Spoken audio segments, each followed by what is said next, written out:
마지막 얘기가 우리 목표는 하나다. 내려가서 잘 생각해봐라. 남욱 변호사가 예상은 했지만 충격적인 폭로 2개를 했습니다. 오늘 더 나올 것 같긴 한데 검찰 개혁에 엄청난 동력이 될 것 같습니다. 영상 보시고 이어가 보겠습니다. 11월 달에 정진상 재판에 그 정인으로 가신 적이 있으시죠? 네. 그때 이제 9월 16일, 2023년 9월 16일인가요?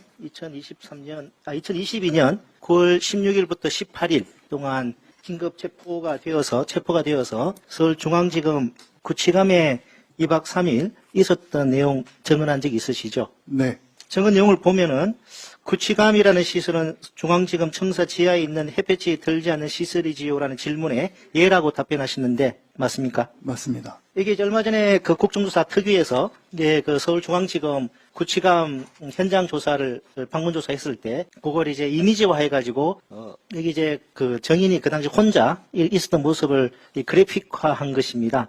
이 숫자의 그 전체 구치감 숫자가 55개로 이제 알려지고 있는데 그 구치감 55개 중에 그날 그리고 그 다음날 정인이 혼자 유일하게 55개 중에 1개의 방을 쓰고 있었습니까? 그렇습니다. 그때 어떤 느낌 들었습니까? 잠을 못 잤습니다. 첫날로 기억하는데 검사님이 여러 가지 얘기를 밤에 하셔서 잠이 안 오더라고요. 거의 밤을 샜습니다. 그 검사님이 무슨 말씀을 하셔가지고 잠을 못 잤다고 말씀하셨는데 그게 언론에 알려진 정일권 부장검사한테서 들었던 그 말 때문에 잠을 못 자신 겁니까? 네, 그렇습니다. 그 얼마 전에 이제 국정조사 때 그 관련해서 이제 정일권 정인에게 질문을 했더니만 정일권 정인은 이렇게 대답을 했습니다. 환자를 비치료하는 의사의 치료 방법에 비유를 했던 사실은 맞다. 비유적 표현으로서 환부만 도려내는 수사를 해야 한다는 의미였다. 그리고 아이를 못 본 지 오래된 것 같아서 인도주의적 견지에서 사진을 보여줬다라는 답변을 했습니다. 자, 여기에 대해서 그 당시 정일권 부장검사실에서 정일권 부장검사한테서 들은 내용 그리고 당시 정인의 심경에 대해서 말씀 부탁드립니다. 일단 정일권 부장님께서 그렇게 말씀하셨다면 이제 본인은 그렇게 생각하셨을 수 있을지 모르겠습니다만 이제 그날 이제 저보고 제가 아마 수사받는 과정에서 증언을 거부하고 그리고 나서 저녁에 밤에 늦게 이제 정일권 부장하고 면담을 했는데 정일권 부장께서 본인이 배를 갈라서 장기를 다 꺼낼 수도 있고 그다음에 환부만 도려낼 수도 있다. 우리의 이제 그게 권한이다. 하면서 애들 사진 보여주셨고 애들 봐야 하지 않겠냐. 여기 계속 있을 거냐. 그다음에 마지막 얘기가 우리 목표는 하나다. 내려가서 잘 생각해봐라. 이제 이 내용이었고 그리고 이제 구치감에 내려갔는데 여러 가지 생각이 들더라고요. 이게 이제 저는 혼자고 변호인도 없었고 이제 검찰청에 있었으니까 충분히 목표는 이해하고 있고 그러니까 제 입장에선 사실 위축될 수밖에 없는 그런 상황이었습니다. 그 목표는 하나다라고 검사가 말을 했다는데 거기에 대해서 좀 더 보충 설명해 주시겠습니까? 다들 아시겠지만 이 사건이 재수사가 이루어진 이유는 이재명 대통령을 기소하기 위한 거는 누구나 다 알고 계실 겁니다. 대장동 어떻게 알고 계신지 모르겠지만 어쨌든 대장동 사건은 어떤 상황이 되었든지 간에 이재명 대통령은 기소가 되셨을 겁니다. 이유는 검찰이 일단 목표를 정했고 그 다음에 대장동이라는 사업이 이재명 대통령께서 시장으로 계실 때 민관합동 사업으로 진행이 된 겁니다. 뭐가 옳고 그르고를 일단 떠나서 관이 돈을 많이 가져갔으면 그러니까 민간이 돈을 많이 가져갔다 해서 저희가 지금 기소가 돼 있습니다. 배임으로. 반대의 상황은 어떠냐면 만약에 반대의 상황이 됐으면 그건 제3자 뇌물이 됐을 겁니다. 반대의 상황이 민간한테 배임이 됐을 거고 어떤 기준에 따라서든 저희는 다 기소가 됐을 겁니다. 왜? 목표가 있었기 때문이죠. 그 과정에서 모든 처음에 여기 계신 조사를 하신 분들도 계시겠지만 처음 공무원들 불러서 물어보지 않았던 것을 2차 조사를 하면서 다 이거 이재명이 시켰지. 거의 조서를 보시면 나와 있습니다. 저한테도 이재명이 시킨 거 아니냐. 잘 모른다. 시장이니까 시켰겠지.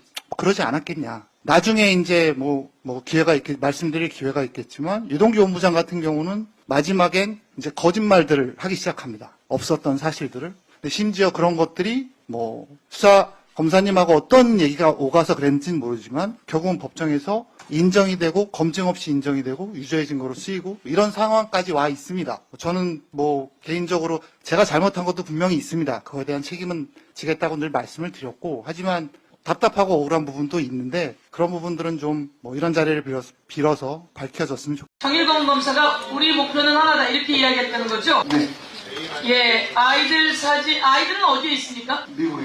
미국에 있는 아이들 사진을 보여주며 아이들 봐야 할 거 아니냐? 여기 계속 있을 거냐? 이렇게 이야기했다는 거죠? 네. 예, 우리의 목표는 하나다까지 아주 충격적입니다. 유동규 씨에 대해서는 검사들이 되게 잘해줬다는 것 같던데 네, 그렇습니다. 혹시 뭐 들은 내용이 있습니까?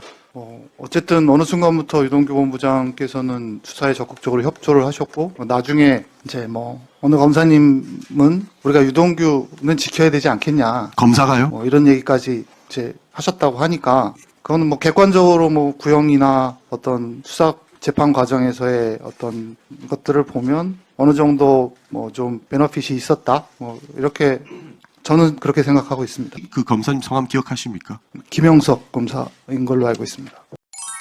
네, 충격입니다. 이렇게 검찰 공화국은 빠르게 무너지고 있습니다. 현재 그런 부분에 대해서 언론들은 보안 수사권으로 장난을 치고 있습니다. 또한 조선일보는 58명의 베테랑 검사들이 정치적 외풍을 견디지 못해 사표를 던진다고 눈물겨운 포장지를 씌워줍니다. 하지만 그들이 짐을 싸는 진짜 이유는 검찰개혁이 억울해서가 아닙니다. 과거에는 이재명, 문재인 같은 거물급 정적을 사냥하는데 앞장서면 그 포상으로 영전하고 요직을 차지하며 정치권으로 직행하는 권력의 황금 엘리베이터가 있었습니다. 그런데 깨어있는 주권자들에 의해 그 특권의 전원이 끊겨버렸습니다. 더 이상 정치 수사로 출세할 길이 막힌 데다 조작 수사에 대한 특검과 국정조사의 칼날이 턱 밑까지 다가오니 두려운 것입니다. 이것은 정의로운 사직이 아니라 캥기는 것이 많아 도망치는 야반 도주에 가깝습니다. 나아가 인력난으로도 현재 공작을 치고 있습니다. 윤석열 정권 시절 이재명 죽이기와 문재인 망신 주기에 투입된 검사만 수백 명이었습니다. 서민들의 고소고발 사건은 캐비닛에서 몇 년씩 썩어가며 인력난을 호소할 때 그때는 검사가 남아 돌아서 한 명이 수백 건을 처리하지 않아도 되었습니까? 이제 와서 일할 사람이 부족해 검찰청이 파산지경이라며 앉는 소리를 하는 곳은 스스로 자신들이 국가의 형벌권과 인력을 오직 정치 사냥에 몰빵했었다는 것을 시인하는 완벽한 자백입니다. 그래서 조선일보는 망해야 하는 것입니다. 여러분들은 어떻게 생각하십니까? 공감하셨다면 소중한 언알바 후원 부탁드립니다. 댓글에 고정된 내용을 통해 많은 사랑 부탁드리며 언알바는 오늘도 최선을 다하겠습니다. 여러분 고맙습니다.